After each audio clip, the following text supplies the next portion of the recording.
when you call us or when you go to the website, um, we're going to do our absolute best to help you understand what you can and you can't expect, giving different variables in the equation of retirement. Not everyone will be alike. Everyone will be different. Randy, I've got a client that I'm working with, actually two clients. One is 45 years old and the other client is 48 years old. So clients ask all the time, well, how old do you have to be to look at a financial plan with your company? Well, everyone's different. It doesn't matter. But then I also have clients that are, in their late 70s and early 80s as well. And I know you do as well. But another big misconception, Randy, is a lot of clients think that if you're still working, then you're stuck with your employer's retirement account, your defined contribution plan, or your qualified plan, your 401k or your 403b.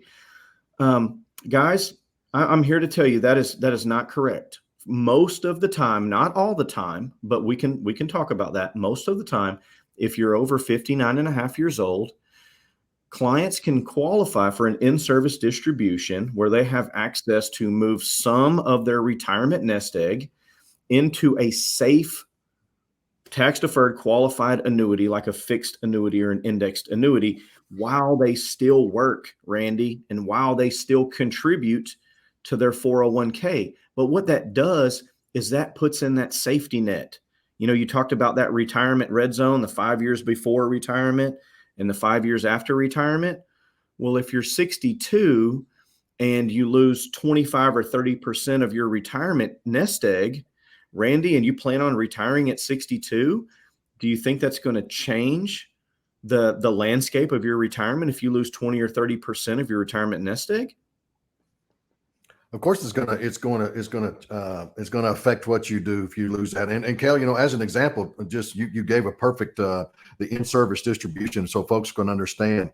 I'm not going to name names, but I had a client that I've been working with for several months, the end of last year, and his big concern was that he had a pretty sizable 401k, and when the market in January started going down, he made a phone call to me. We got together, and what we were able to do for him is we were able to do an in-service distribution. He is still working. Matter of fact, he's just about to turn 60 years of age here, I believe, next month.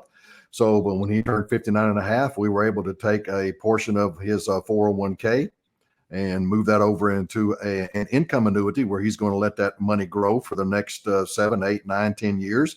And at some point in time, when he actually decides to retire, he's going to be able to start that income. Guess what? He called me the other day. And he was happy. You know why he was happy, Kale? Why? Because the market, the 401ks had been down what? See, when we did his 401k, it had just started to kind of drop. But by the time we got the funds transferred over, he was still in good shape. But right now, his 401k could possibly be down what, 20, 25, 26, 28% over year to date. But Sure. because we moved it over to the annuity, it's protected.